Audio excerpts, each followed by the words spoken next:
The one thing that we could say about African peoples is that we left evidence of ourselves all over this planet. And that's the problem with European scientists. The deeper they dig, the blacker the planet gets.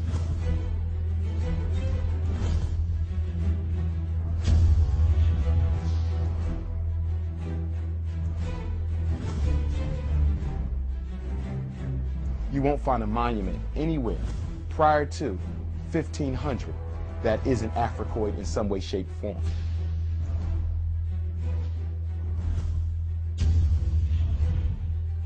People think Africa and Asia and Guatemala, Southern America, these places were all jungle. Jungle came after the invasions of European colonialism. Then the jungles came in because nobody was manning the land anymore. I'm an African American. Africa's my race, America's my geopolitical place. I'm not surrendering that to anybody. The monument that we know is Stonehenge. A European writer by the name of geroge said in one of his books that Stonehenge was built by an African man named Mauryan.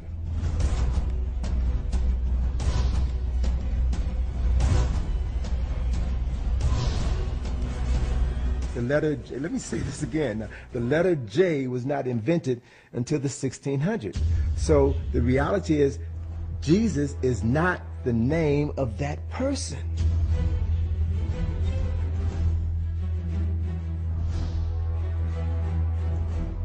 Studies have consistently shown now for decades that people of color are no more likely to use or sell illegal drugs than whites. You're destined to be a planned minority. You know what a minority means? That means a loser. It means you're a loser. Black folk don't have a problem. White folk got a problem. Black folk problem is that white folk got a problem.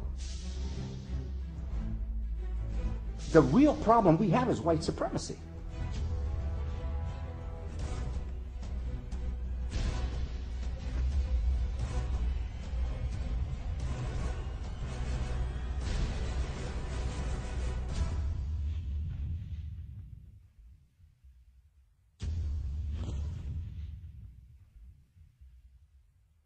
The 13th Amendment reads, slavery is abolished except when you are found guilty of a crime and go to jail.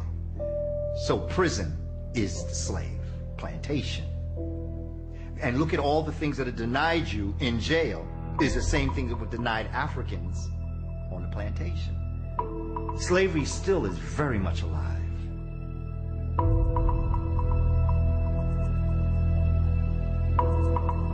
Today, there are more African American adults under correctional control in prisoner jail on probation or parole than were enslaved in 1850, a decade before the Civil War began. Crime and crime rates did not drive mass incarceration to begin with. Incarceration rates have fluctuated over the years, gone up, gone down. Today, are actually at historical lows, but incarceration rates, especially black incarceration rates, have consistently soared regardless of whether crime is going up or going down in any given community or the nation as a whole. War on drugs, which has been a major engine of mass incarceration, has targeted poor communities of color, especially black and brown men, even though studies have consistently shown now for decades that people of color are no more likely to use or sell illegal drugs than white. Before 1964, the prison rate in America, the majority of people in prison were white people, were white guys. But the thing is, there was no need to have a strong police presence in the black community because black people were already controlled by the basic laws of the land. Black people were already controlled by Jim Crow laws, signs saying black people drink from this water fountain, black people couldn't live in this neighborhood. So black people were just controlled, period, at that time. Now, after the Civil Rights Bill passed in 1964, this is when the police presence became very strong in the black community, because the average citizen couldn't control black people like they could before then. So they came up with another strategy and had law enforcement do it.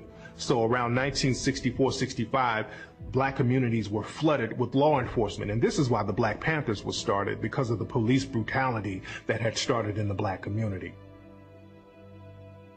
Prisoners themselves represent a small percentage of the population under correctional control. Like today, there's about 7.6 million people under correctional control, but only about 1.3 million are in prison of that. The rest are on probation, parole, in jail, overwhelmingly for minor nonviolent offenses and drug offenses. The problem is that even if you don't get prison time, even if you're lucky enough to get just felony probation, you're saddled for the rest of your life with a felony record. And so the question isn't, in my view, just who's in prison.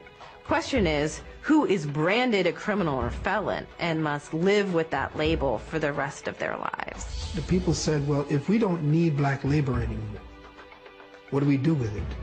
Well, we have to set up a system in the commercial system, or at least incorporate black people into the commercial system so that they make us money without having to do the labor of we're kicking cotton or picking sugar cane or whatever.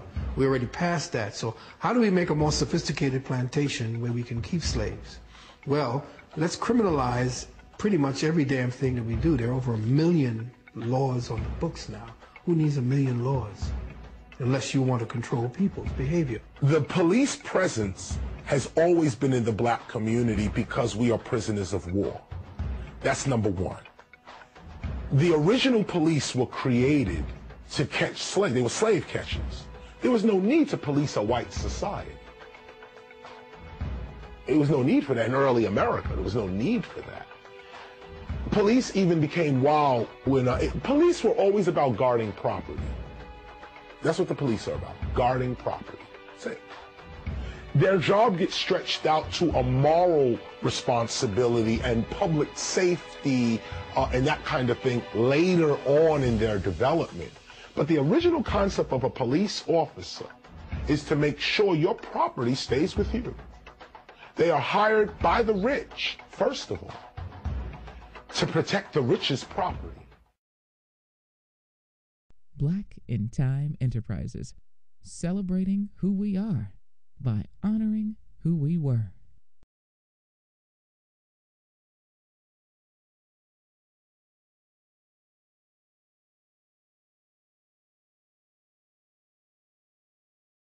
They were regarded as the consummate invisible man. In fact, many porters were called George. The lady who got on the train in Chicago, every time I'd serve her, she would call me George. George, bring me a scotch and soda. George was a term that referred to George Pullman, who had begun the Pullman Company and hired the Pullman porters and what have you. And it was a term that was very much hated by the black workers, whether they were waiters or Pullman porters. They despised that term. The club car is filled with dignitaries, multi-millionaires. President of Universal Steel was one of them on the car at that time. And so she continued to call me George.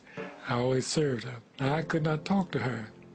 I could not rebuff her in any way, but I could talk to Mr. Hale, and she got the message. I said, well, Mr. Hale, my name is not George, but even though we live in America, the best country in the world, where liberal education is available to everybody, yet there are still so many people who are so endowed with such dire traits of morbid scrupulosity that they allow ignorance to supersede intelligence. She got the message, paid her bill, and got out. And the whole club car went up in uproars, congratulating me for the delicate way I answered her question. My father said, if you want somebody to call George, you better go make yourself a baby and name him George, so you'll have somebody to call George, because that's not my name. And he actually had to go before management about the incident.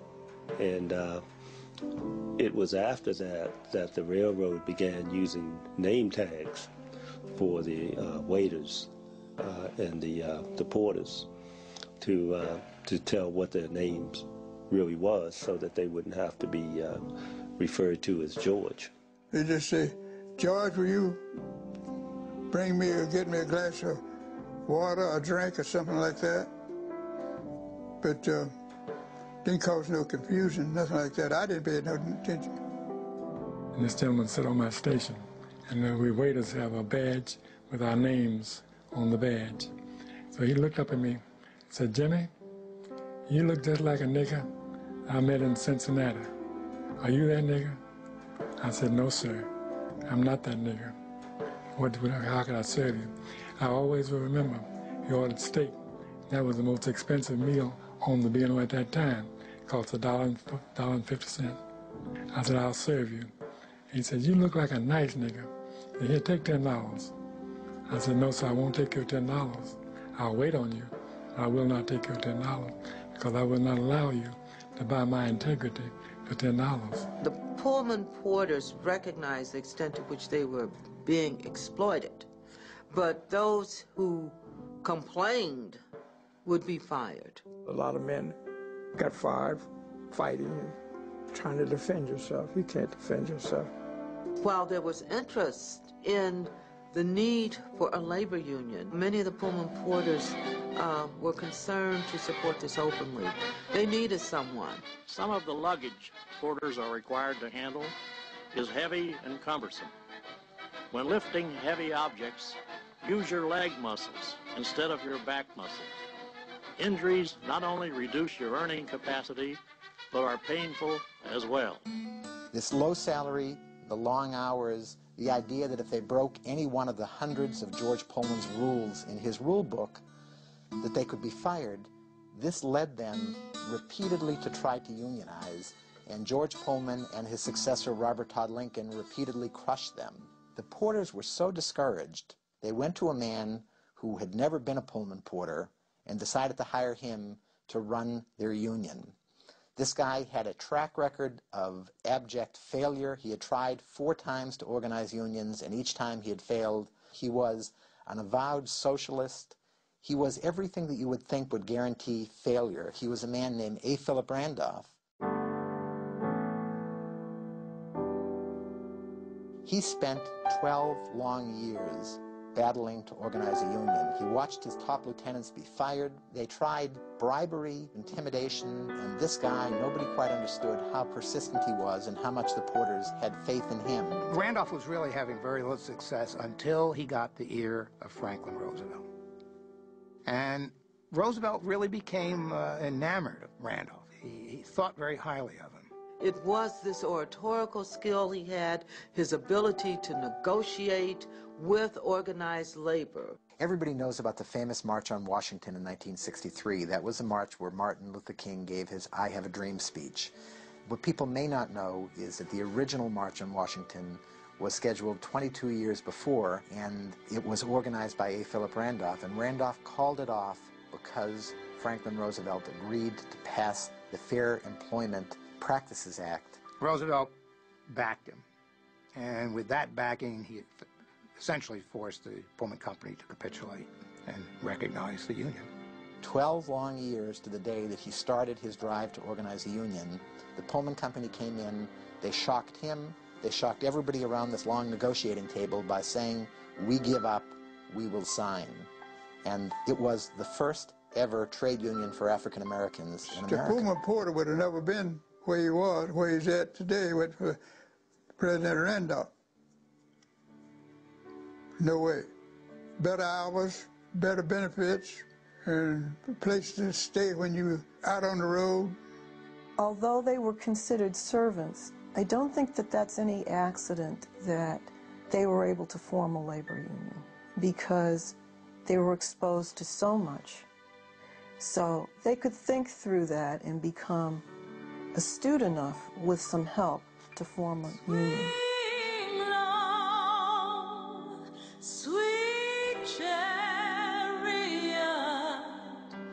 Most everybody in America today, particularly given her recent death, knows the story of Rosa Parks and knows the story of the Montgomery bus boycott. Will remember that Montgomery was the place that most people think of as the kickoff to the civil rights movement in America. What people know is that she was arrested, and I think that's where they think the story ends. She was arrested and something magical happened. We got a boycott of the buses. It kicked off the civil rights movement. What they don't know is that the call that she made was to a guy, another name that's been buried in history, Edgar D. Nixon, known as E.D. Nixon. Nixon ran the local office of the Brotherhood of Sleeping Car Porters and of the NAACP, and Rosa Parks was his assistant, was his secretary in that office. When he got word that Rosa Parks was had been arrested, then he organized all the churches to have a meeting, and he contacted Martin Luther King. Martin Luther King said that, well, he would call him back. And so Nixon told him, I think you'll want to be at the meeting because it'll be at your church. Church ministers had been contacted to have their people at his church. So he was almost pushed into being the leader of the organization that started the movement. Behind the scenes, throughout the long days of the civil rights movement, the Pullman Porters played several key roles the same way they did in Montgomery. They had had a long battle to take on the Pullman Company and start a union, and they shared the lessons they had learned in taking on one of the most powerful white companies in America. And maybe most importantly, when they had no money, which was most of the time in the early days of the civil rights movement, one of the few forces in the black community that could actually raise money and contribute it to their cause was the Brotherhood of Sleeping Car Porters. The Pullman's Porters stand out because no one can discuss American labor history without a discussion of the Brotherhood of Sleeping Car Porters, without a discussion of the significance of A. Philip Randolph. With the tragic death of Martin King when he was assassinated, it was A. Philip Randolph who went on carrying on this struggle for another 20 years. That was why he was given the role of chairman of the March on Washington, and yet we all know we have a holiday celebrating Martin Luther King today, and it's only the rare young student or older person in America who has any clue who A. Philip Randolph is.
This way. 5 minutes, EJ. Thanks, Ashley.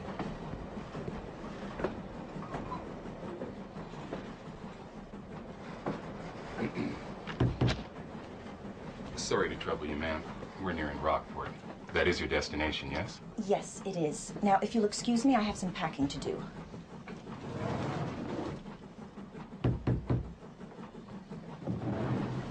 Ma'am, the towels and linens and other Pullman items are not to leave the train. Are you calling me a thief? I'm just doing my job, ma'am. If any of the items go missing, they take it out of our paycheck. I can't afford it, ma'am. I really can't. Not on $60 a month. I demand to see a conductor.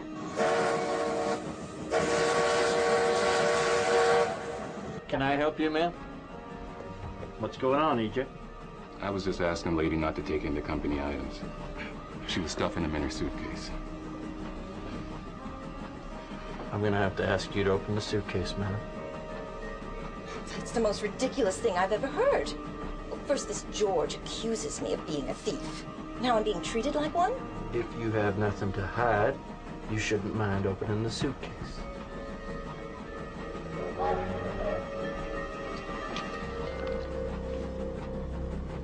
my God. I did not put that there. That is not mine. He planted those items in my luggage. Why would he do that? He's had it in for me from the start. He's one of those fresh Negroes attracted to white women. Yes, George did it. I want him reported to the company. He should be fired. Oh my God, he's on the wrong side of the tracks. Oh my Lord, we're gonna get him!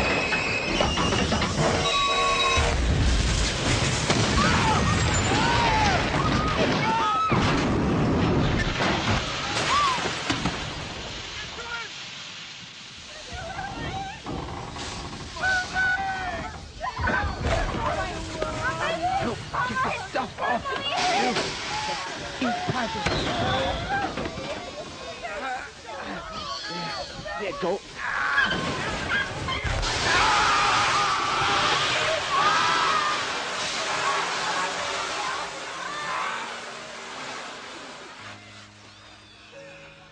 EJ, everything will be all right. All right? You gotta stay awake. Just stay awake. Ambulance is on its way, friend. The girl. Little girl is fine. Yes. Saved my life. She's fine.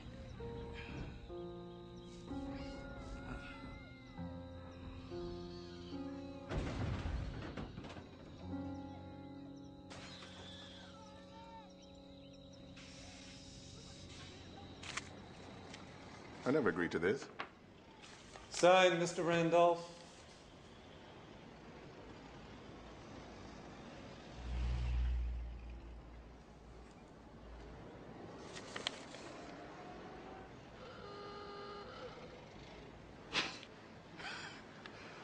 Oh, no. No. I didn't agree to this. What's that, Mr. Randolph? To never organize the elevator operators into a union ever again. Or for that matter, organize any trade organization associated or presently employed by the members of the New York City Hotel Owners Association. That's not right. I didn't agree to this. Nor would I. Can't cut me off at the knees. They agreed to it.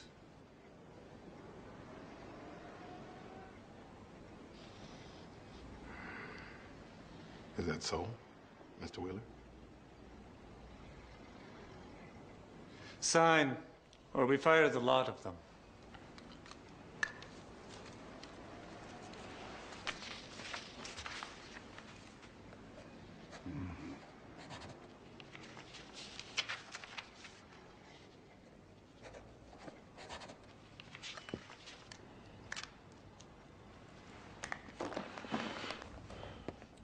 Good day, gentlemen. Randolph, how are your knees? I'm still standing, sir. Still standing. Messenger, by the messenger, right here. Get your red hot messenger.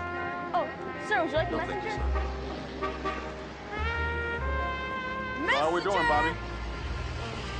Not so good, Mr. Randolph. Not good at all. Nary one? Nary who? Not one magazine sold. Politics don't sell anymore, especially socializing or whatever it is. Socialism. Oh, yeah. People having too much fun for that. Okay. Keep up the good work. Messenger! Get your messenger here!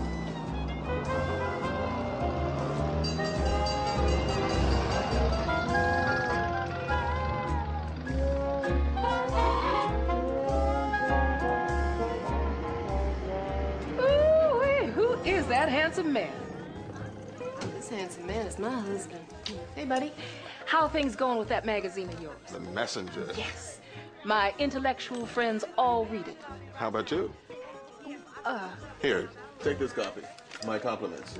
There's an interesting article about the Friends of Negro Freedom and a new poem by Claude McKay. Wonderful. Excuse me, Mrs. Walker. I would have gotten her to pay for it, buddy. The miracle would have been if she'd actually read it. So, how did it go?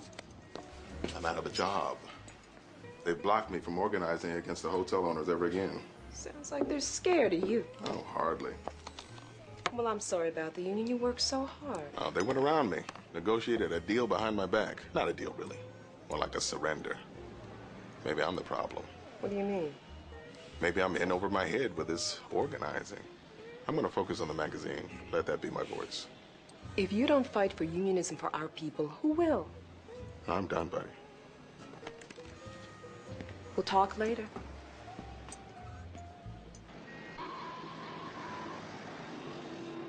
When George Pullman built this company after the Civil War, he said to himself, what can I do for the recently emancipated slaves? How can I carry on for Abraham? Lincoln was a friend of his, you know. He said to himself, I'll get them to work on my trains, on my sleeping cars. Hell, he knew what railroads meant to you people, a sign of freedom and escape, a future of movement and excitement. Not out in some field picking cotton. Traveling men. Well, that's what we are, Mr. Davis, traveling men. So what'd you travel here for? What can I do for you? Well, it's about E.J. Daniels, sir. We named the car after him, the Daniels. First and only Pullman car to honor a colored man. Now, what he did was heroic. There's no other word for it. It's about his family, sir. They're not very well off. E.J. left them with very little, not that he had much to begin with. And we were wondering if the company could provide them with a little compensation for their loss. They're getting a pension, aren't they? Yeah. Well, $18 a month is hardly enough to support a wife and 5 children, not to mention a mother and sisters. That might be difficult, boys. Might set a bad precedent. So we have standards for salaries, pensions, working hours, and your job as union rep is to support those standards, not to question them. But the company has enough money. Since when did you become an expert on the Pullman finances, huh? Now, shall we call it a day? Mr. Desmond will escort you, gentlemen. Ashley, you stay here. We have some union business to discuss.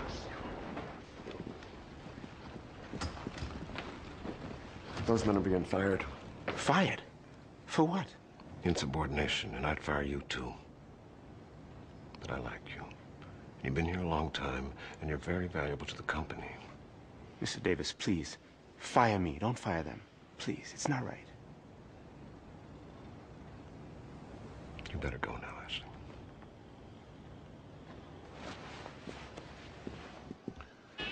It's off center here and here.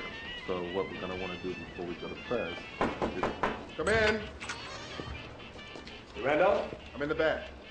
Before we go to press, we're going to want to clean up this copy, here, and this ad. We're going to make small. Right? Mr. Randolph. Nice to meet you. Yes, Ashley Totten. Totten. Ashley Totten. I know that name. Subscribe to your magazine. Ah, that's right, of course. Don't tell me you didn't get the latest issue. Oh, no, I did. I actually came to inquire about something else. So when might that be? I'd like to know if you're interested in unionizing the Pullman porters. You want to fight the Pullman company? Hell no. I've got no other choice. Things have happened in the last few days that I can't live with. To form a Negro union in one of the most powerful white corporations in the country, well, it's very difficult. I know, I've tried. Well, that's why we need you. You have the knowledge, you have the experience to take them on.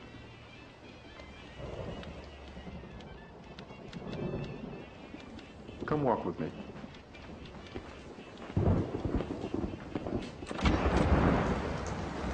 This Barton Davis, he's Pullman's current president and chairman. Well, he fired these other gentlemen. Why not you?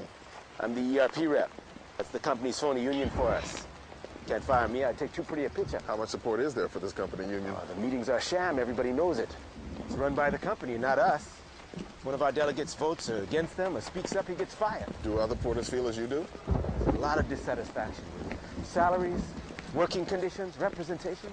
I'm telling you, these men are ripe for a real union, an independent union. Wouldn't one of your own be better suited for this job? No. If one of us talks about unionizing, we get fired quicker than you can say Pullman. Times are not good for labor activism. Did you think it'd be easy? We got white unions forming all over this country. The white railroad conductors organized right under Pullman's nose. Don't we deserve a union? I'm sorry. I can't help you. Good night, sir. We're a member of the working class, but in a special category. We don't have any voice. We don't have any power. We're the victims of personal hatred. And when we seek equity, we are howled down as scabs. I see you read Du Bois. Yes, I live by his words. Do you think America is ready for a colored union? I don't think America's ready for anything, unless we make them ready. Mr. Randolph, please, get to know the porters. Find out what we're about. Write about us in your magazine. We need to be heard. Someone must hear our voice. Please. I'll think about it.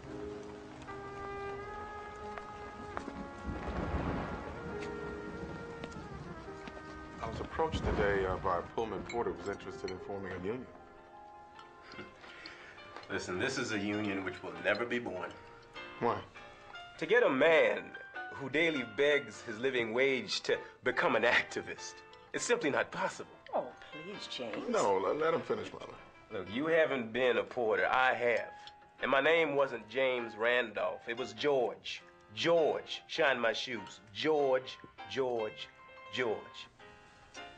What makes them different from everyone else? The extent of their humiliation.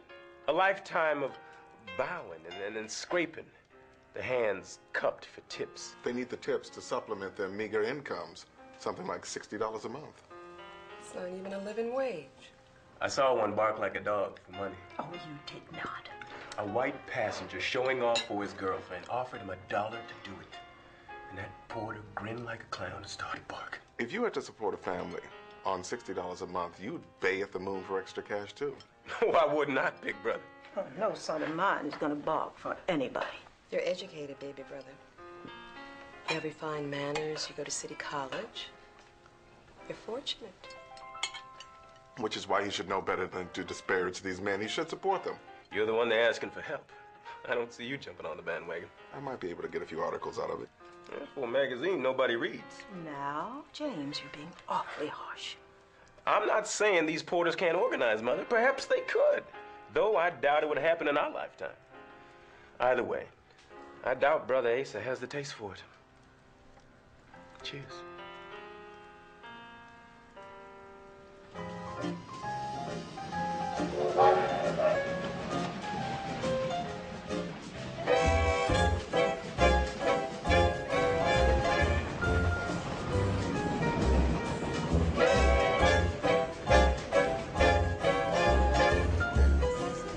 Newspaper? Oh, yeah. Thank you. Newspaper? Newspaper? Oh, George, Newspaper? How did you know that man's name's George, Mother? They're all named George, dear, after George Pullman. He's the man who invented these sleeping cars. Thank you, George. Thank you. Oh, sorry, George. I didn't hurt you, did I? Do you like these back? No, you shine and polish those good for me, boy. You do a good job and there'll be a tip in it for you. Is there a problem, George? George, is there a problem?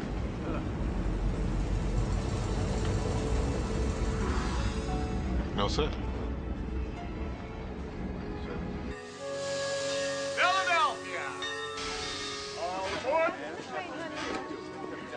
Loading and unloading, we don't get paid for any of it. Get as much as 5 hours prep, we don't see a dime. And if the run's not full of passengers, we take the trip anyway, without pay. Without pay? It's called deadheading. Because that's how you feel afterwards. We're paid for full trains only, plus tips, of course. Well, are the tips enough to make up for the time you're not on the clock? Oh, hell no. We doing double duty here for a third of the price. Let's go, George. Get these bags up. Yes, sir. Yes. Tell him about doubling out. They send you on a trip, say for a long while, a week. You come back and the company can send you on the first train out. No rest period, nothing. And at a lower rate of pay. If you get caught unshaven or untidy or catching a couple of winks, you are fired on the spot. And if a porter complains about how customer treats him, the porter gets fired. We learn not to complain. Customer's always right. Some folks ride the train just to see how far they can push them. That's the truth, man. These working conditions for porters, they're utterly degrading. Where'd you find this greenhorn, Ashley?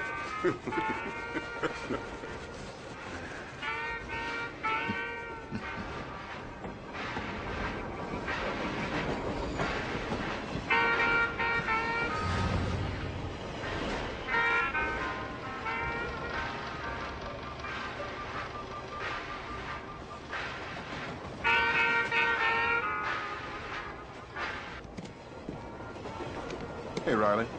Watch yourself, sir. Have a good evening, sir.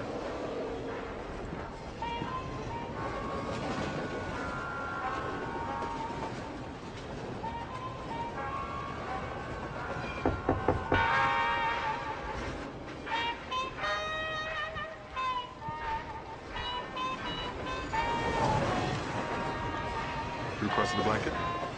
Come in. Come in. Where would you like me to put this, ma'am? On the bed, please. Could you check to see if there's an earring drop down there? Oh, well, yeah, okay.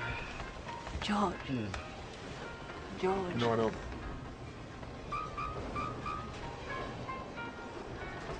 George. George, it's just you and me. I have to get back to work. Your work's right here, George. Be a good tip in it for you. George. My name is not George. My name is Asa Philip Randolph.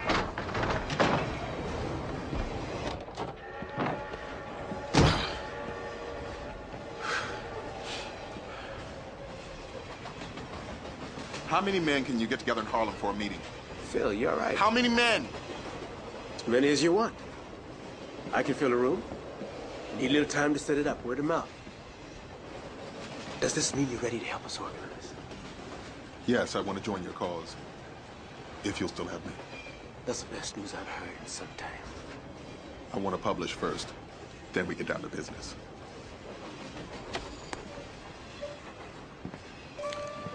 The Pullman porter seems to be made to order to carry the gospel of unionism in the colored world.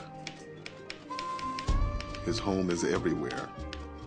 His struggle is universal for justice, decent wages, and honorable working conditions. The days of ruthless exploitation and mistreatment at the hands of the Pullman Company are numbered. I have personally witnessed these events in the course of my own investigation. Messenger, come get your messenger. Messenger's here. Right, messengers. Anybody want a messenger? I'll take one, thank you. There you go, man. Thank you very much. I'll take one.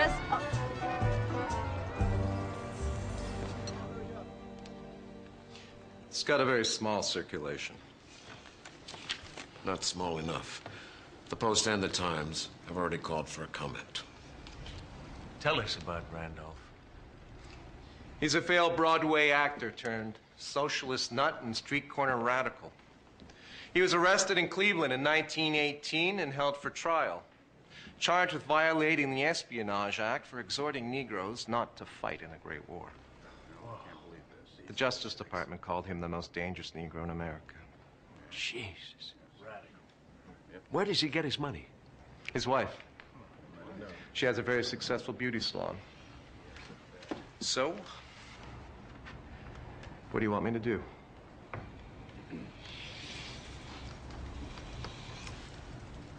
No one comments to the press. We act as if it doesn't even exist. In the meantime, you find out how Randolph got his information. Follow him. Follow his wife. Learn his intentions. I want to know what he's doing before he does.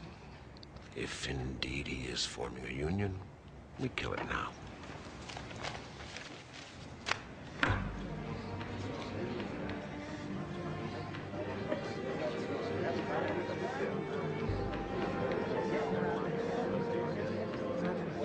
Good afternoon. Good afternoon. I know this fella. I'm going to introduce our guest speaker, the son of a preacher, a speaker, a writer, and a union organizer.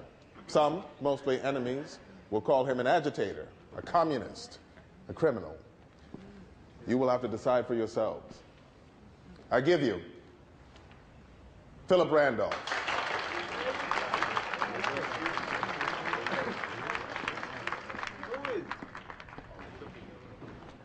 My name is Philip Randolph. I am not a Pullman porter. I am not an employee of the Pullman Company. I publish a magazine, The Messenger, the world's greatest Negro monthly. You may have read recent issues addressing the plight of the Pullman porter and his mistreatment at the hands of company bosses, some of whom I'm sure are represented here by spies. Consequently, I will be the only speaker. If they don't like what I say, they can't fire me because I don't work for them. And they can't fire you because you didn't say anything. All you're doing is listening. And they can't fire you for that, no matter how powerful they think they are. What we need is a labor organization. And I'm not talking about the company's plan of employee representation, which is a sham union. And we all know it. I'm talking about a labor group, an independent labor group that can sit down with management and bargain for what's important for the worker. The first step is that everyone here decide to join this union. We need your dues, or we cannot accomplish our goals. And what are our goals? How about we start by abolishing the ERP? It doesn't represent you, and it never will. How about an end to the demeaning practice of tipping? How about a minimum monthly wage of $150? Conductors pay for conductors' work. That's the only thing. And most importantly, and I say this with all the conviction my soul can muster, that porters be treated like men. Free men! Free men!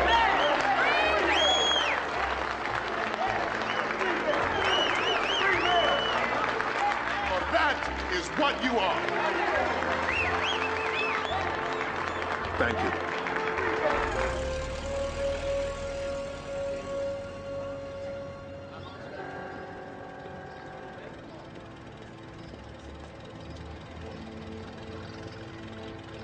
How the hell are they getting them all in there? Let's find a phone.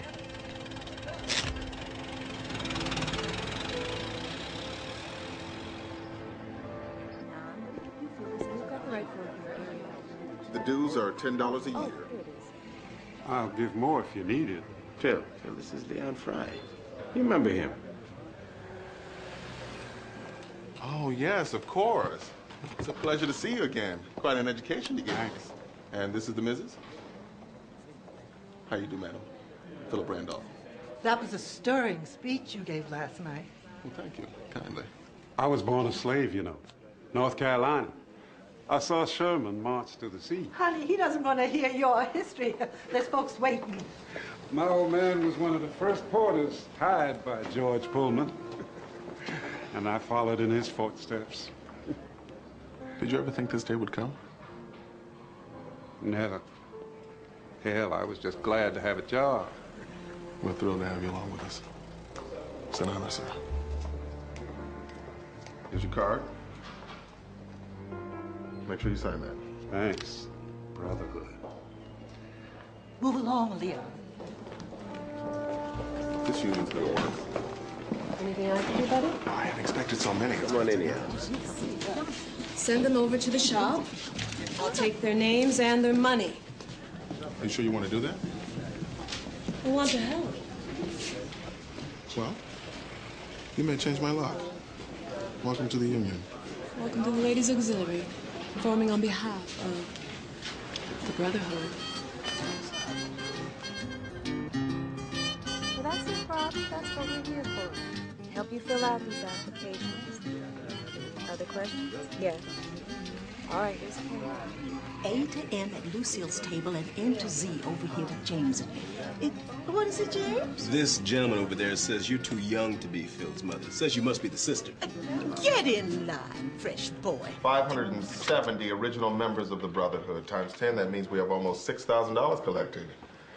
What we need to do now, gentlemen, is allocate that money and determine how it's to be spent. What about your salary?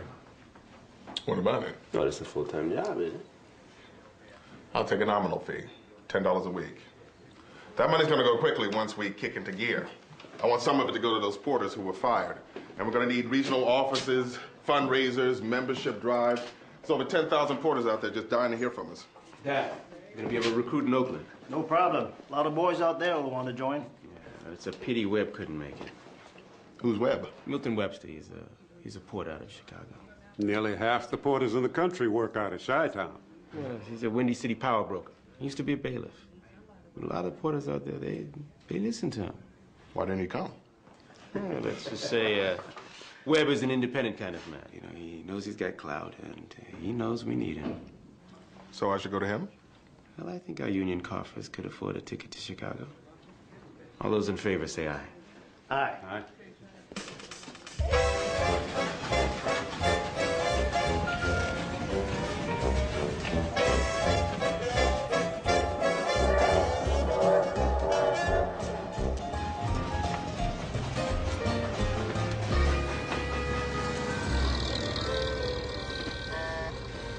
No, Britain's not giving her no money anymore.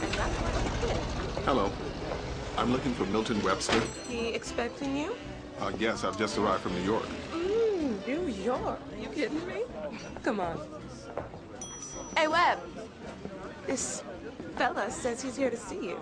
And send him over, baby. Phil Randolph. Yeah. So, what do you want to drink, man? They got booze in the back. A little early for a drink. It's been a long journey. I'm a bit famished. I might have something to eat. Okay. Whoa, whoa, whoa, whoa, whoa. Girl, I just can't take my eyes off you. How you get to be so fine? Why don't you rub some of that fineness off on all these ugly gals I see running around this ward here? They sure did name you right. Miss Sweet and Me. Oh, you a married man. I'm just checking out the menu. Something he ought to be doing. Tell you what, give him a steak and a mess of eggs on me. Make those eggs sunny side up. So what's your story? Well, you may have heard about our little gathering in New York. Yeah, I heard. We're gaining momentum, accumulating memberships throughout the country from... Tell him I don't need that up there. From here, I'll be headed out to the coast. Yeah? So you think Pullman's just gonna sit back and take it, huh? Once we're the bona fide bargaining agent for the porters, Pullman will have to sit down with us. Pullman don't have to do shit. If you're frightened of taking on the company. I'm not frightened of them. I'm frightened of you.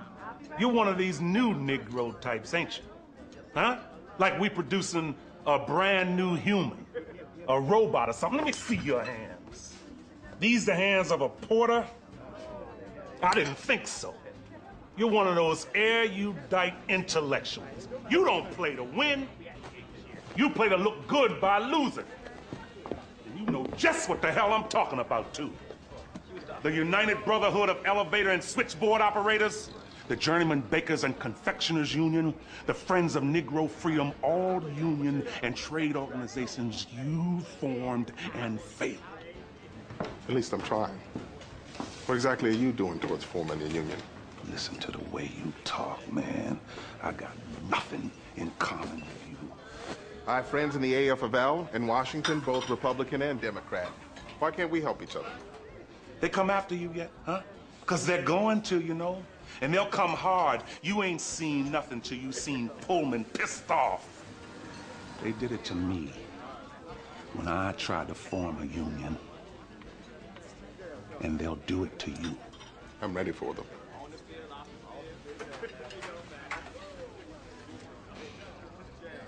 You got a mistress. Peace on the side. You like boys?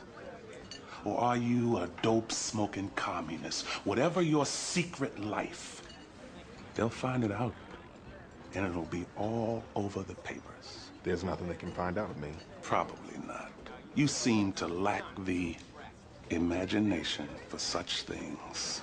Well, this has certainly been a waste of time.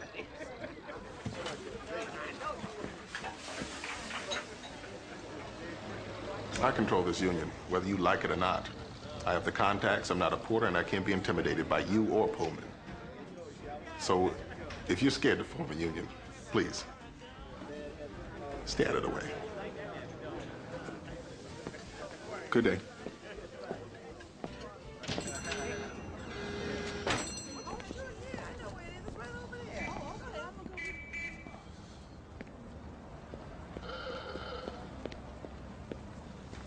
Look here, man. I got to know you. I got to know how tough you are, because if you ain't, we're dead, all of us.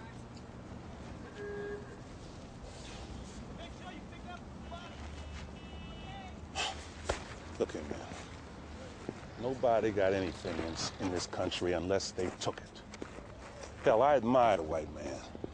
He wanted Manhattan Island, gave the Indians a bottle of whiskey, and he took it. White folks died, suffered, sacrificed. Took a country and built it up. Yeah, they brought us over here in chains. We know that. We're still in chains. They're a tad lighter, but they're still chains. And the only way those chains are going to get broke is if we break them. Ain't nobody else going to do it for us. I thought I was the radical. We're the same, you and me. I just like money and pussy more than you do. I heard about that meeting, man. I heard you said some real nice things.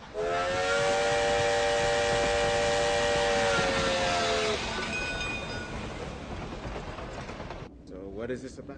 We just need to talk, Ashley. How's the family?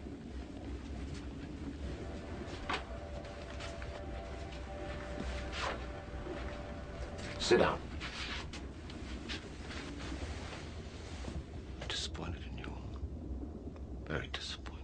Mr. Davis, what are you talking about? Mind you, I've got spies up and down that organization of yours.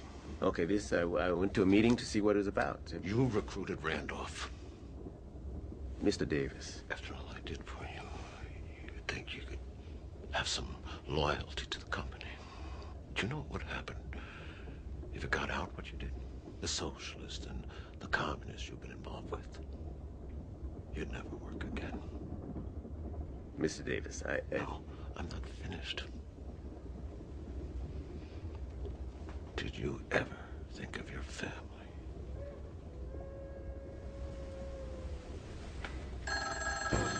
You're here on vacation, huh? Full house. Come on with it. Yeah. Hold on, Red. Webb, you got a call. Put that hand down. Sorry, boys, my secretary's out today. Yes. Yeah, this is Webb. Yeah, this is Ashley. Hey, Ashley. Hey, kind of late on the East Coast, ain't it? Listen, I'm trying to find Phil. Do you have any idea where he might be? He's supposed to come through tomorrow morning. And you are picking him up? What am I, taxi service or something? You are picking him up, aren't you? Am I? Glad to know it. So what time does this train get in? What time? Why don't you send some other jerk to pick him up? Hell, I don't know. Probably the 7:40 at Englewood Station. 5:40, Inglewood Station. Good. Have him give me a call when he gets a chance. I've got to go. Hey, Webb, what's wrong? 5:40. I told him 7:40. Why is he talking out his ass? Here you go, ma'am. Let me take your bag for you. Thank you. Here you go with mom. Randolph, Philip Randolph. Okay. Police, you're going downtown. Put your hands behind your back. You look after your bags. Well, what's this all about? Come with me, Randolph. Hey! Wait a minute, what's going on? I'm taking my prisoner. Your prisoner? Here's my badge. Call downtown if you want. You wait a second. That probably wouldn't be a good idea. You might piss off some important people. He's my prisoner. You brought a photographer. Come on, smile, man. What's the picture? Smile. It's a nice sunshiny day. We'll take it from here. How did you know? Ashley tipped me off. They were going to make a criminal out of you, Chief. On what charge? This is Chicago. Don't need no charge. Splash a photo of you under arrest, and it's the end of the Brotherhood. I told you Pullman would fight dirty. Well, it started. We're going to war. We're going to war.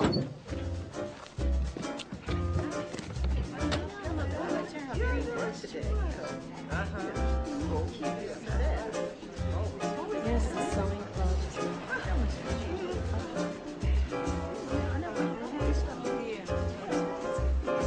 Ladies. Welcome to the sewing club. Now, ladies, we have a lot of work on our hands, so let's get right to it.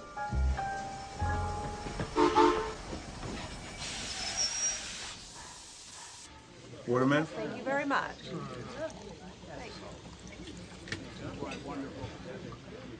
Get off the train. I ain't getting off this train. I'm busy.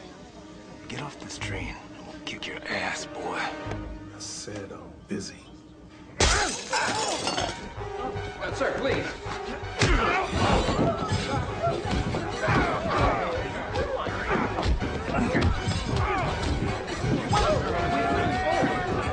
Stay back.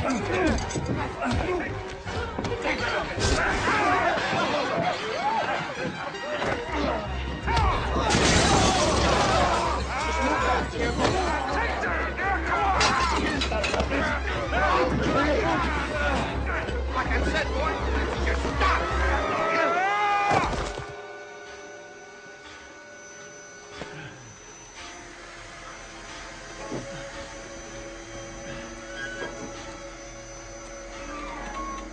How's your leg?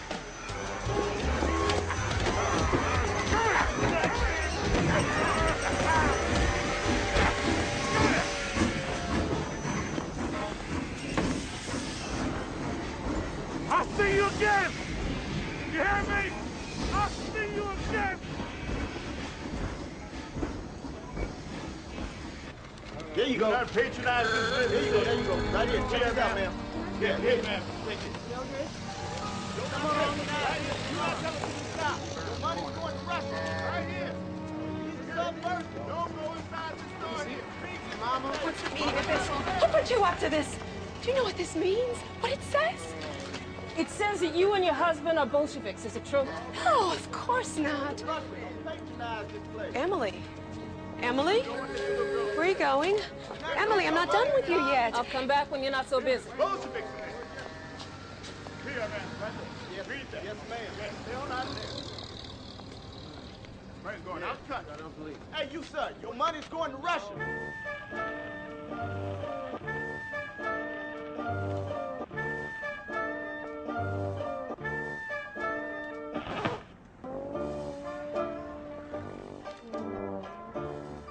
I'm sorry this has happened. 2 days in a row now, nothing but cancellations and no-shows. Emily Walker told me they called her at home, told her she shouldn't patronize me. How long's it gonna last, buddy? I still owe on half the equipment in here. I know that. How long? I can't believe the company is sinking. See, in all the struggles, all the battles, this is the first time they ever come after me. Lucille, I'm so sorry. Do I stay open? Do I let them go? Do I advertise? Do I go to the newspapers? Do I plead innocent? How do you fight something like this?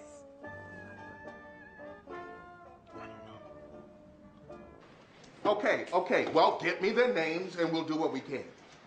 Yes, I know. That's 30 porters fired in St. Louis for attending a regional membership meeting. Smith just got arrested down in Florida. What's the charge? Preaching social equality in the South. I told his lawyer we'd send bail, get him back up here quick. If he stays there, those crackers will lynch him for sure. Get him up here. No, wait. By my account, that is 54 porters fired thus far. We keep in touch with them all. Hire as many as we can. Hire them? For what? As employees of the union. Once we're recognized, we can then demand that they get the jobs back. And if we don't get recognized? Did you think it'd be easy? Huh?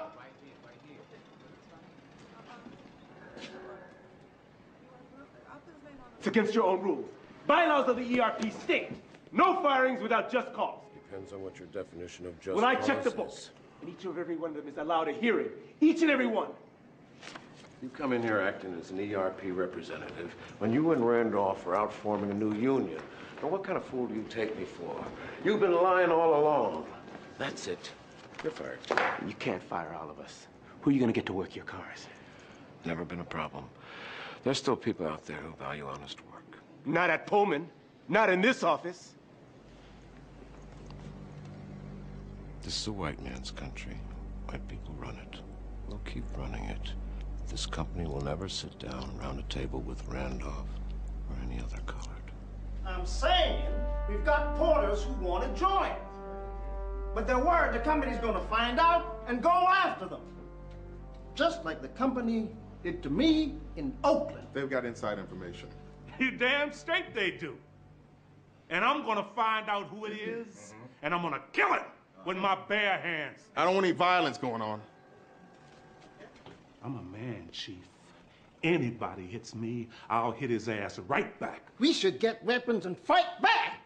Let's get some guns and then deal with them. Pullman will be sure to publicize any violent acts, and we can't afford that kind of publicity. Violence is not the answer.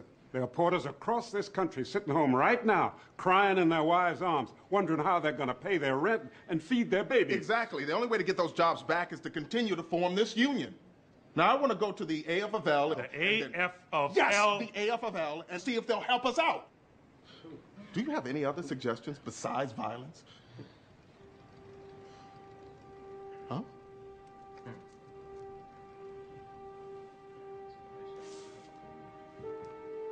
Webb. Okay, we're going to call it a night. I'll be in touch with everyone else about the time and agenda of the next meeting. I'll go talk to Webb. Please go talk to the man, because the boy runs his mouth I hear Lucille's business is dropping. Yeah, it's down to a I'm gonna tell you something, Ash. I don't want to hear it. We got a fucking rat among us, and when I find him, I'm gonna throw him off a fucking roof. Is there anything I can do? No, I appreciate it, but thank you. You know I'm there for you. Good night. Good night. You know what I mean? The next time Pullman's boys fuck with me, I'm gonna shoot one of them. Phil, We are this close to losing everything. I need to talk with you privately. Phil has his place. Phil's real smooth. But this shit calls for violence. Violence, that's the only thing they understand. We gotta wait it out. These new members got to be protected. Yeah, you're right. The list must remain strictly confidential. I need someone to hold it for me. Can you do that? If you want. I appreciate that. All right, hold it right there. All right, here it comes.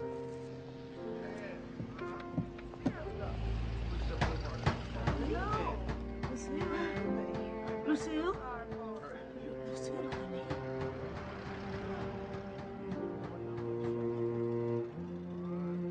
Lucille, we'll get your business back. Okay, honey? All right. Hell, I didn't think they'd let us in the front door. If that's going to be your attitude, we're not going to get very far. Hello. I am late. I apologize. Don't worry about it, please. Meet my associate, Melvin Webster. Ah, yes, Chicago. Chicago, I've heard a lot about you. Yeah, I heard about you, boss. I'll get right to it, Mr. Green. We're here today to ask for affiliation with the American Federation of Labor. With our present membership, we're in a position to make a case to the Railway Mediation Board that we represent the majority of the porters.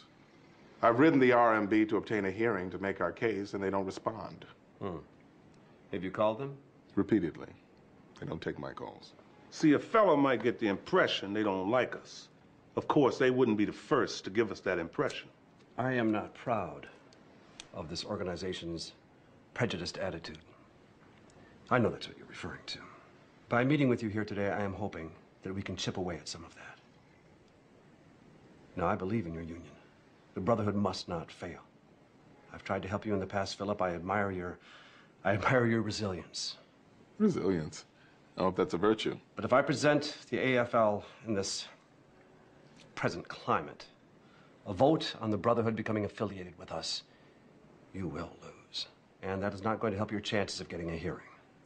Then we have only one other recourse. Well, what is it? A strike. A strike? It's the only power any union has. Philip, you are not a recognized union. Not by Pullman, not by anybody. If 6,000 porters walked off the job tomorrow, they'd take notice, believe me. What if they fire them all? It'd upend their entire operation. They can't fill those jobs. A strike is not going to make things any easier with the RMB. In fact, they'll write you off. They're writing us off now. It is too risky. I don't want to see you blow this with a premature strike. Now, a strike is just a last resort. That's all it is.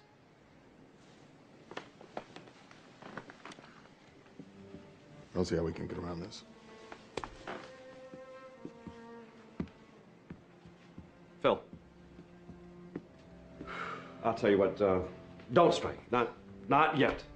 Let me call Ed Morrow. He's the former governor of Kentucky. He's currently presiding over the mediation board.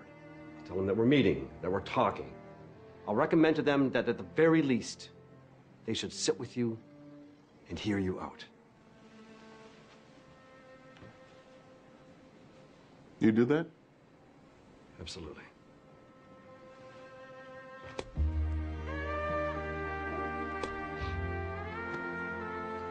You'll see from our regional membership rolls, voting records, dues collection, and Brotherhood newsletter that we can support our contention that we represent over half the porters in the country. One can only conclude from the records and evidence presented that we are justified in presenting ourselves as the only true bargaining agent for the welfare of the porters. Thank you, Mr. Randolph. We're now going to hear from the representative of the Pullman Company. Distinguished gentlemen, Mr. Governor, we have proof, sir, that porters are listed in attendance at Brotherhood meetings when, in fact, our records show they're on the job. How can a man be working the Jersey line and at that precise moment be voting in a meeting in Newark? Yeah. Oh, well, that is impossible, sir.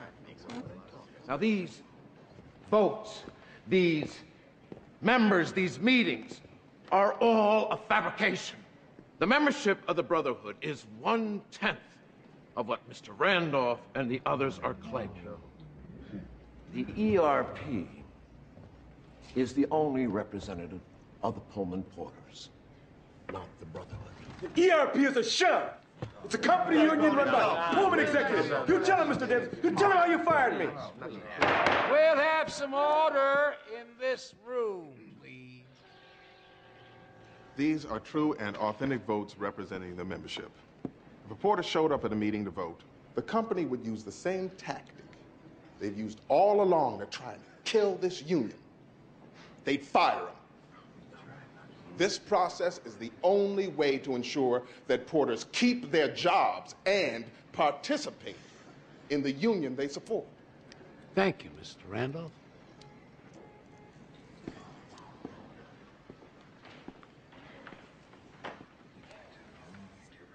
Mr. Randolph, this vote by proxy process of yours raises a lot of questions.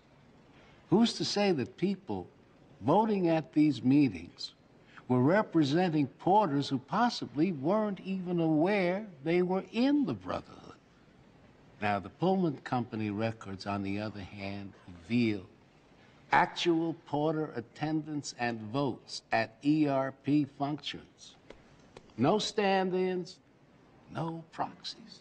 That leaves me no choice but to confirm the ERP as the designated representative. Don't do that, Webb.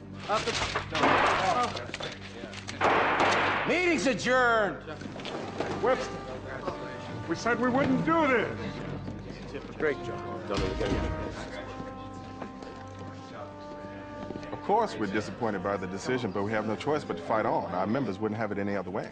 How many members do you have, really? I'm happy to present you with the same figures I gave Governor Morrow.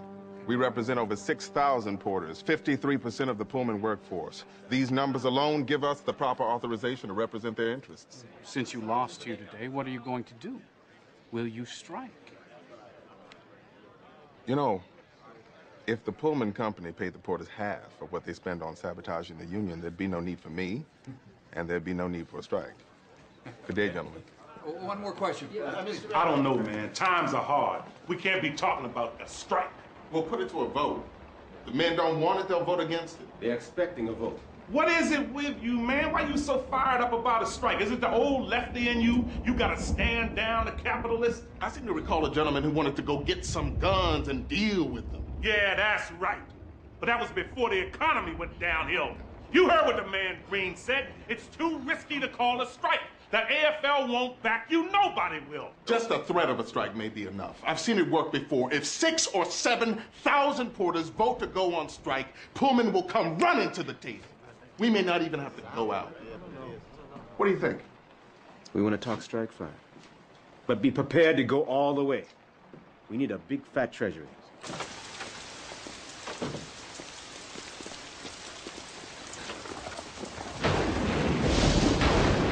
Ashley!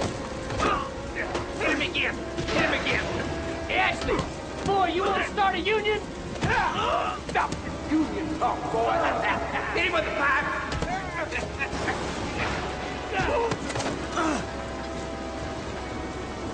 Take this back to Mr. Randolph! Yeah! Let's go, boys. Come on, let's go.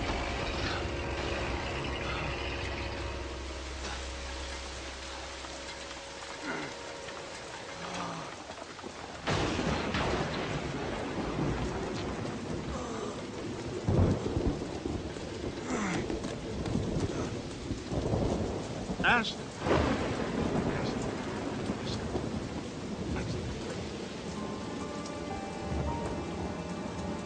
Jesus Christ, man. The fuck did they do to you? Ashley. I'm sorry. I'm so sorry, Ashley.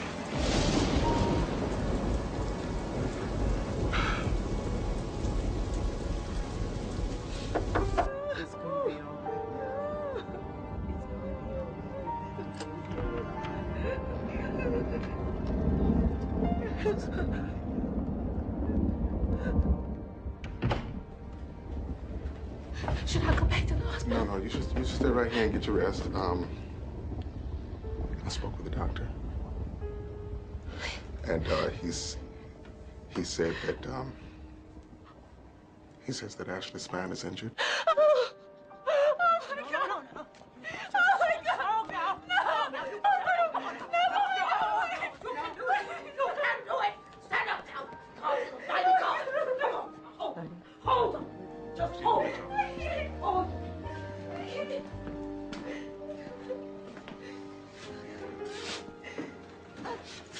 The cops say it was a robbery. Can you believe that?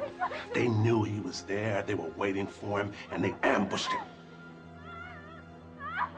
So a spy. Look, we gotta stop screwing around, man. We gotta smoke him out. Yes.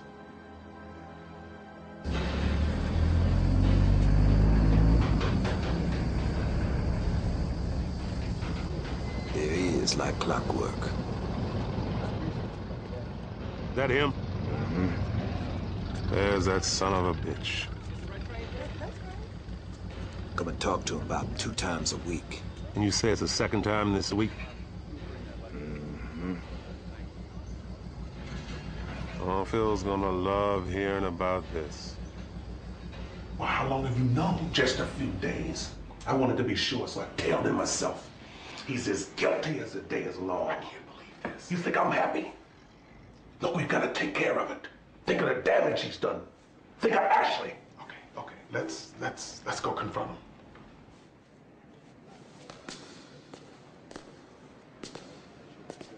Well, what do you think? I think that was about the 3rd time. Gentlemen. There he is, everybody. There's the spy. The rat. We know you're the one. I've had people watching, following you for days. I saw you myself, Leon. How can you say Leon did that?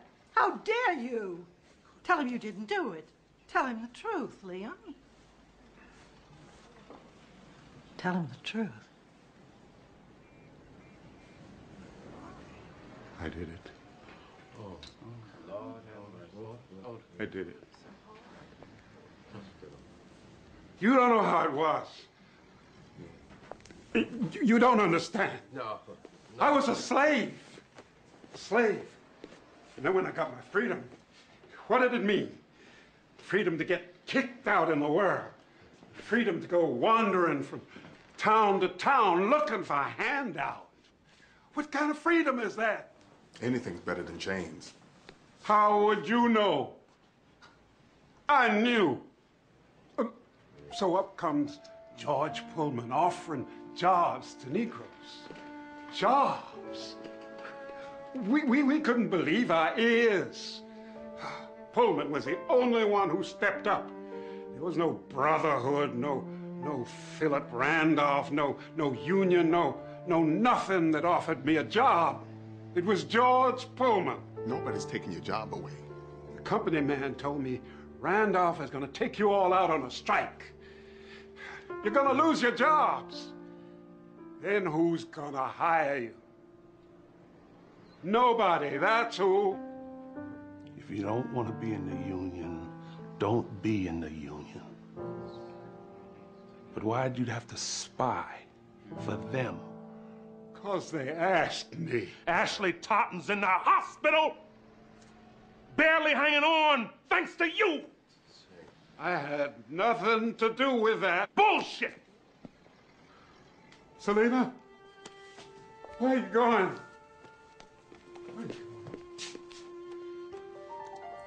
As far as I can get from you. How could you, Leon? I go to ladies' auxiliary meetings, and he'd ask me all about him. I thought it was because he cared, because he was part of something like I was. But no, he was spying on me. On me, his own wife of 43 years. Mr. Webster, would you be kind enough to give me a lift? Sure, if that's what you want, ma'am. Selena, I had no choice. Oh, you had a choice, Leon. You had a choice.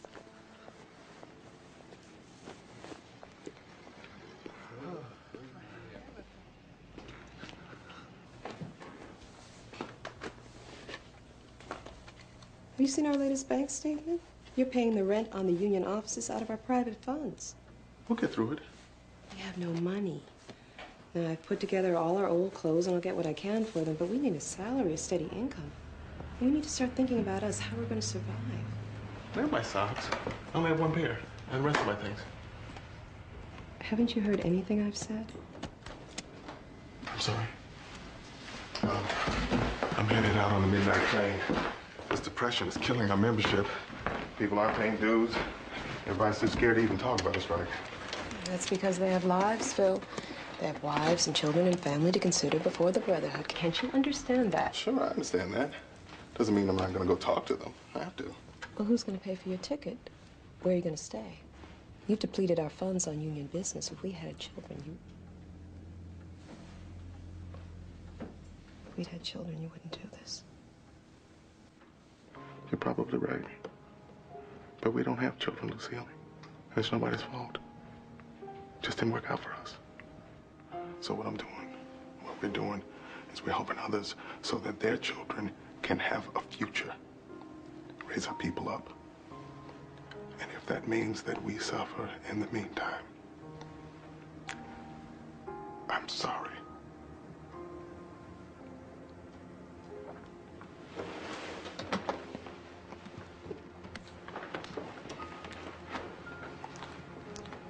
I don't know what else to say.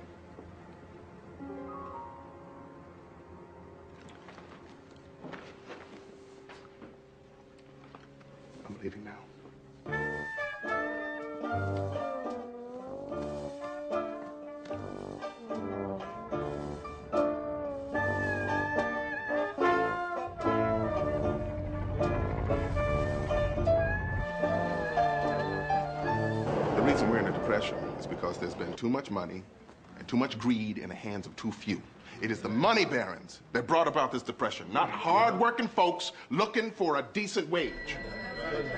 Big business is especially vulnerable now. Not us. They're the ones that stand to lose everything. We already have. Now is the time to hit them with our demands in the pocketbook, where it hurts. We back off now, we'll never get their attention. Yeah, sure. I can get them for you. Hold on. The newspapers are writing Hey, about Phil, us. sorry to interrupt. Your wife's on the phone. Well, we're in the... She said it was urgent. Okay, Dad, would you explain our position on Philly? Excuse me, please. Okay. Now, Brother Randolph was saying Philadelphia. Buddy? I've got some bad news, buddy. I've got some terrible news. James tried to call you earlier, but we didn't know where you were staying, so we couldn't. What is it? Your mother. She passed away last night in her sleep. Oh, Lord. James is making funeral arrangements, son. We don't have much. It's gonna be simple. I know how much she would appreciate your being there. I'm scheduled to speak in Detroit tomorrow, then Cincinnati. I don't have fare to get back to New York and make those trips. We'll handle it. What kind of funeral are you gonna have? Oh, whatever we could afford. Well, now you know Mama didn't care about money. I think that was the best lesson she ever taught us. Well, how are you holding up? Oh, I thought I was going to try to be strong for you, but I'm not doing a very good job.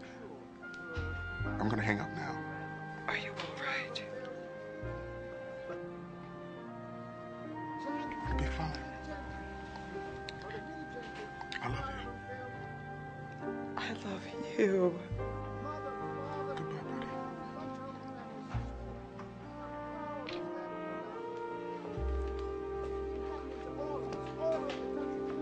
You all right, Phil?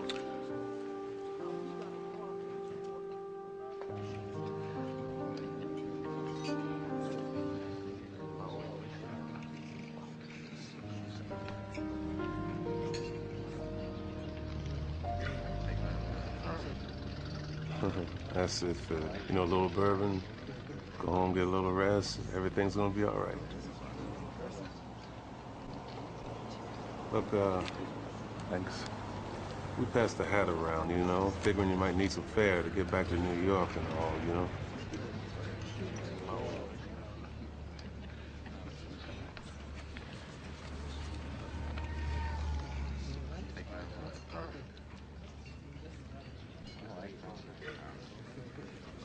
I can't accept this.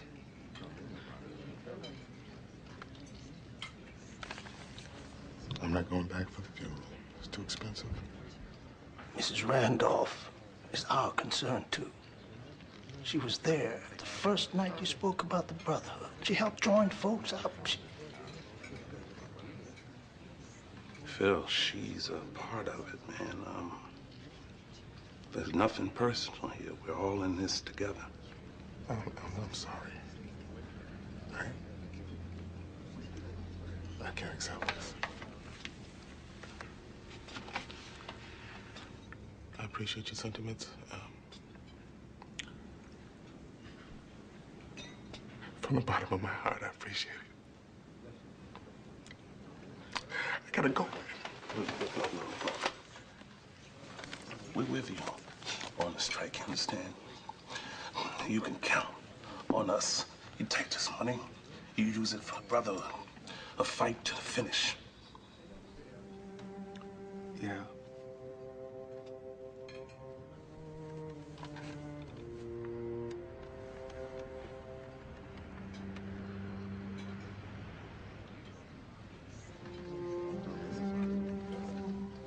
No.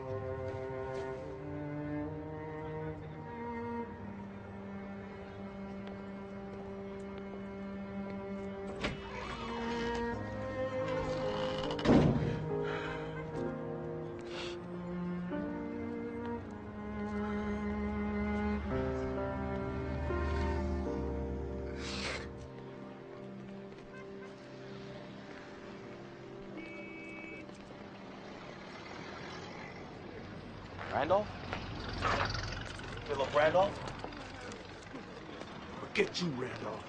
Eddie, no. Get you good. Do I know you? I'm the damn quarter you claim to represent. I lost my job because of you.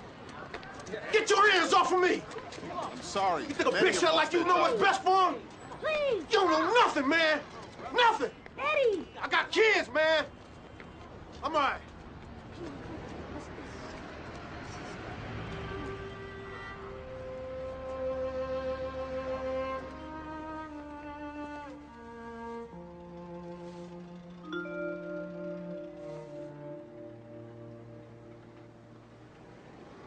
Across the country, they look at me with blank faces. They can't pay their dues. We can't pay the rent on the regional offices. We can't pay our bills.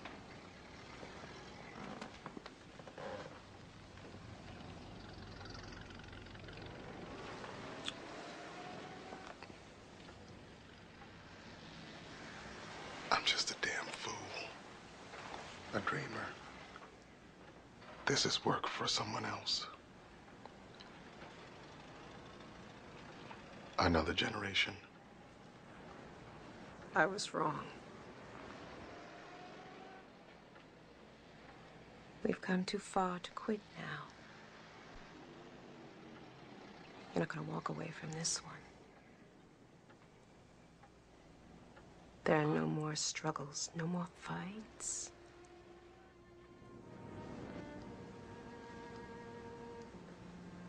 This one I win.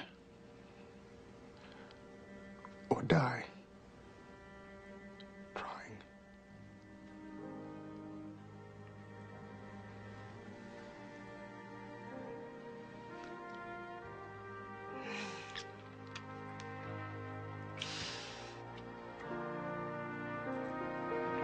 Easy. Yeah. That's it. Got it? You got it. Okay, what else we check out? Okay, be careful with that one. Yes. Don't worry, Chief. Just a little setback, that's all. That's all it is. Yeah, that's all it is. No, we're not gonna get it back. We're gonna get something much better. Last mail, baby. Something bigger. Suitable to a national union. New furniture and offices for all our union personnel. Yeah, you said it, Chief. You said it. Hey. So what's the deal?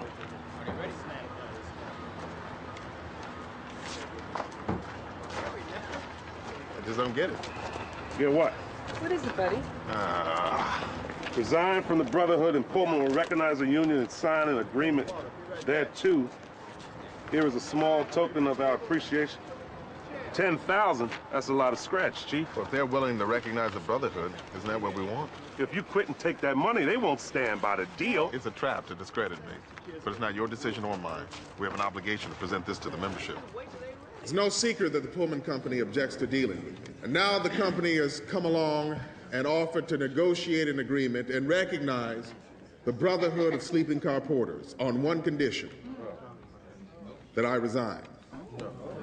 Of course, I'm perfectly willing to resign if the company makes a bona fide agreement with the Brotherhood and recognizes it fully and completely, just as other white railroad unions are recognized. But I cannot resign, and I will not resign without first discussing it with all of you. You are my employers. It's up to you to determine whether or not you need me. What do you want? You may depend upon me to see to it that nothing will be done except that which will securely and legally, completely and absolutely bring victory to the Brotherhood.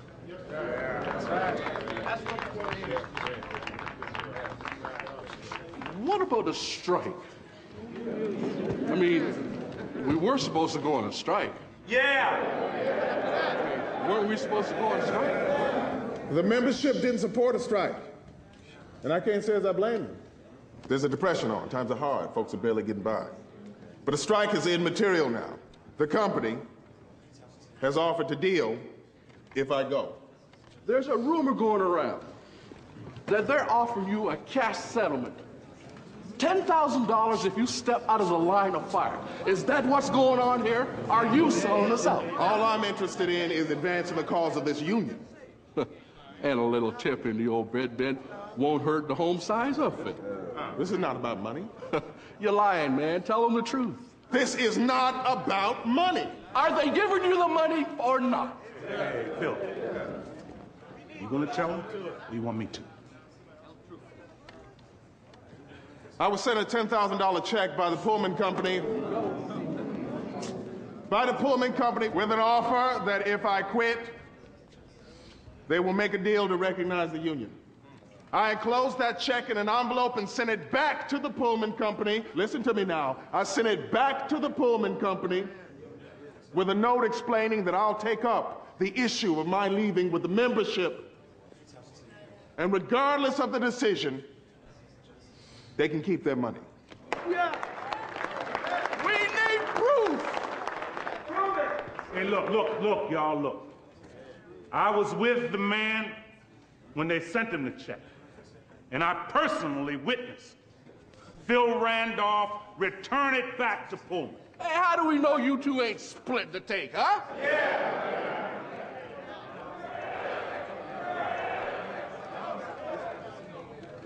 Y'all know me. Every one of you in this room, y'all know me. If I say Phil Randolph returned that check back to Pullman, he returned it back. Mister, don't make me come down there and whip your ass. Whoa. Wait a minute. All of you, stop it.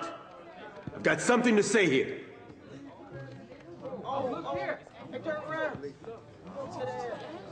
Hey, Ashley.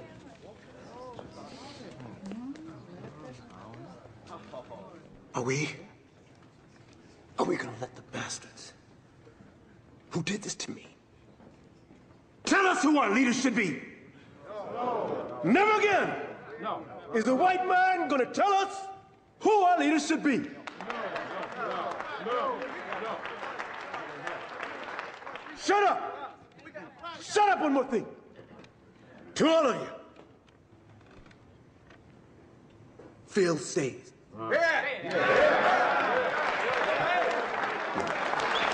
Phil stays.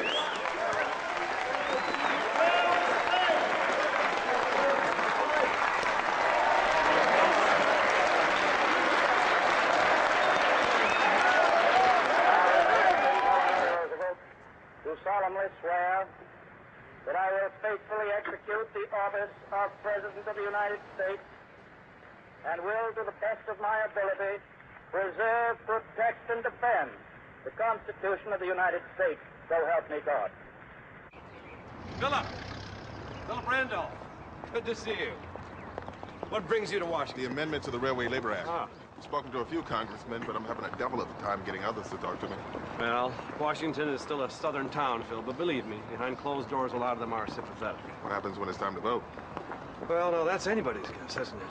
Listen, Phil, I've got an idea. Now, I haven't talked to anybody about this yet, but with Roosevelt's new labor policy, things are changing all over, including the AFL. So what are you saying? I think I can get us to recognize you publicly. Make you members of the American Federation of Laborers. Now, things are moving fast with the new president. We're going to have to do some backroom dealing. I believe in the back room. Good. Now, it's contingent upon proof that the Brotherhood represent more than 50% of the porters. Can you put together the paperwork? That's easy. Good. Then I can maneuver on my end. Well, it's got to happen soon before Congress votes. I'm off to New York tonight. I'll get started on it right away. Well, I can't thank you enough, Bill. Phil, you've held out against incredible odds. Now we got to nail him down.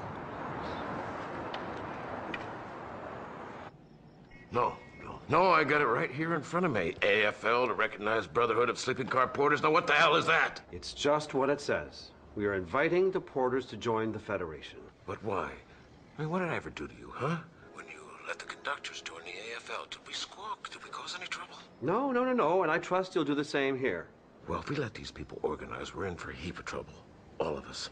Barton, times have changed. Everybody deserves a chance here. This fellow Randolph is going to organize the whole Negro race.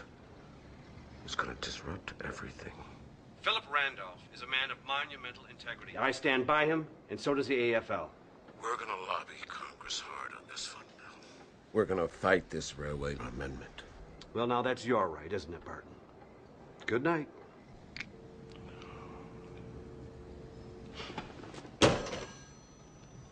like the part when the little boy says, "Oh, I ain't never seen a pig that big Oh, before." the Negro theater has so far to go. It's essentially...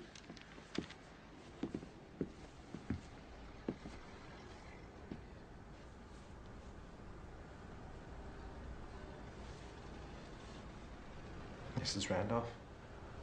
I'd like to enter my apartment if you don't mind.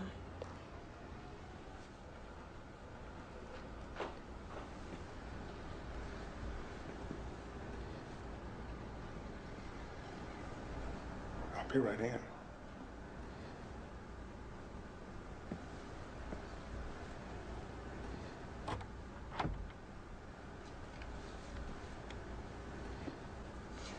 I've been authorized to give this to you. A blank check. Redeemable up to 6 figures. If I were you, I'd go all the way up to $999,999. And what does Pullman want for buying me? You're to abandon the Brotherhood. Tonight. No more union activity. Ever. Tell Barton Davis the Railway Labor Act is going to pass. That could be. But you'll stop the petitions and the signatures because you'll be off spending your newfound wealth. The passage of that act will force a vote from the porters. You can't stop it. Take the money, Randolph, while you're still ahead. Let's go, boys. Yeah, just keep signing up, man. We're gonna make this thing work. Hey, Yes, sir. boy, get that bike out of here. Oh, that's my newsboy, my messenger. Come on with it, man. The message is as clear as day. All right, now. Yes. Socialist nut, we said. Street corner radical, we said. Couldn't form a dog catchers union, we said. Well, he's put together nearly 10,000 signatures and presented to Washington. Now, what do we say? With the Railway Act, the decree will come down any day now on a vote on who should be authorized to represent the porters. The ERP or the Brotherhood. Those 10,000, are they all porters? Yes, sir. 10,000 men named George. So what do you suggest? Mass firings. As many Brotherhood members as we can comfortably get rid of without disrupting operations. There's 10,000 signatures. They'll still win the vote. Delay it. We'll keep firing them. Every week, more firings. They'll get the message. Who are we going to use for porters? Us? Linen and shoe polish are not my specialties. We can hire Mexicans and Filipinos.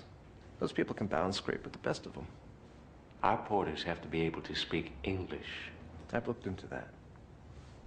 With the proper training, we can replace the fire porters within 6 weeks.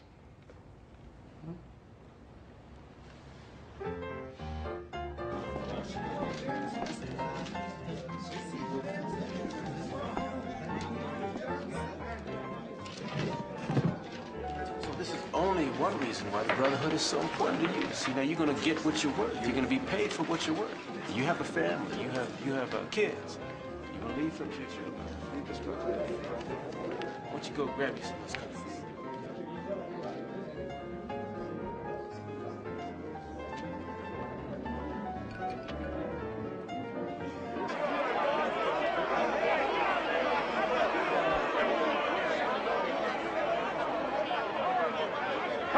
You gonna fire him, man? How can you get that? That's some bullshit. You know it's bullshit. Fired from like Where? What's going on? Look, our people are registered. They're coming out to vote, and now Pullman claims they're fired as of yesterday.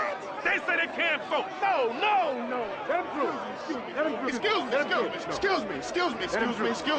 I'm Phil Randolph of the Brotherhood. Man, you're gonna have a riot on your hands. These men are registered and authorized to vote. But many of the men were fired as of last night. Well, that's impossible. They can't be fired without proper review. And until that time, they are still employees. Why have they been asked to report if not to vote? How long we gotta wait, man? A lot of these guys are working and their trains are pulling out. Other polling stations will No. The rules are clear cut.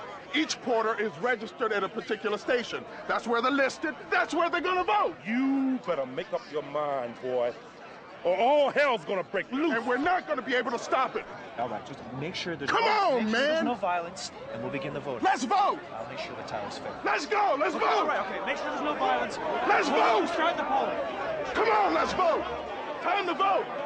Time to vote. Come on, let's go. Let's go. Line up. Come in.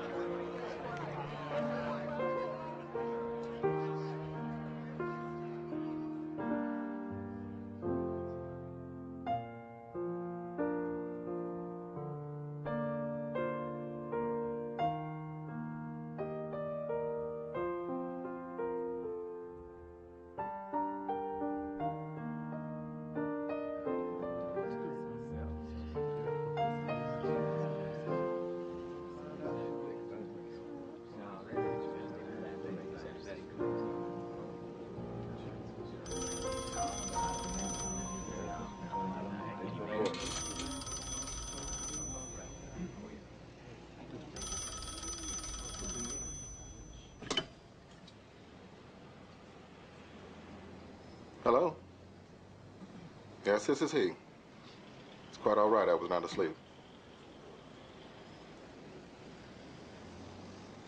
Thank you.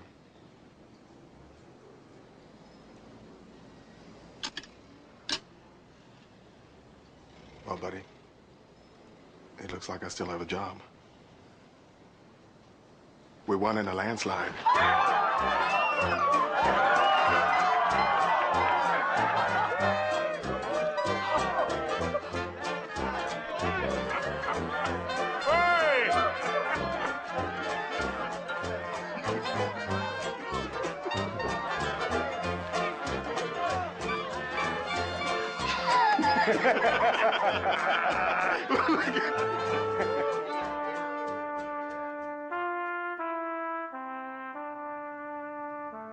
This company will never sit down around a table with Randolph or any other colored.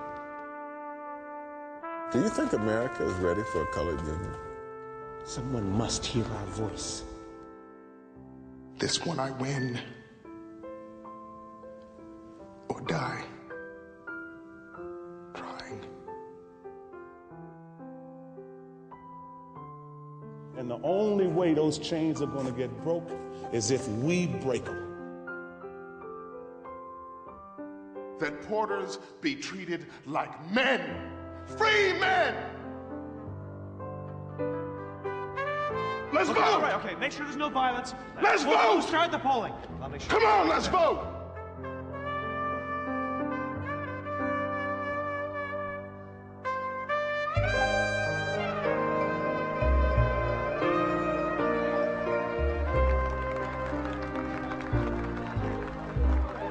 Come on, let's take a photo.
Spirituality is a way of accepting the fact that there is a spiritual force in the universe larger than all of mankind. But someone had to come along and invent a word called God. And someone had to say of another God and say, mine is better than yours. And someone had to create faith. Someone said, I have the true faith. Religion is the organization of spirituality into something that became the handmaiden of conquerors. Nearly all religions were brought to people and imposed on people by conquerors and used as the framework to control their minds. My main point here is that if you are the child of God and God is a part of you, then in your imagination, God's supposed to look like you. And when you accept a picture of the deity assigned to you by another people, you become the spiritual prisoners of that other people. The representation of God should always be the great. It should always be the black, because it can produce all things. The representation of God should always be the great. It should always be the black, because it can produce all things. The representation of God should always be the great. It should always be the black, because it can produce all things. The representation of God should always be the great. It should always be the black,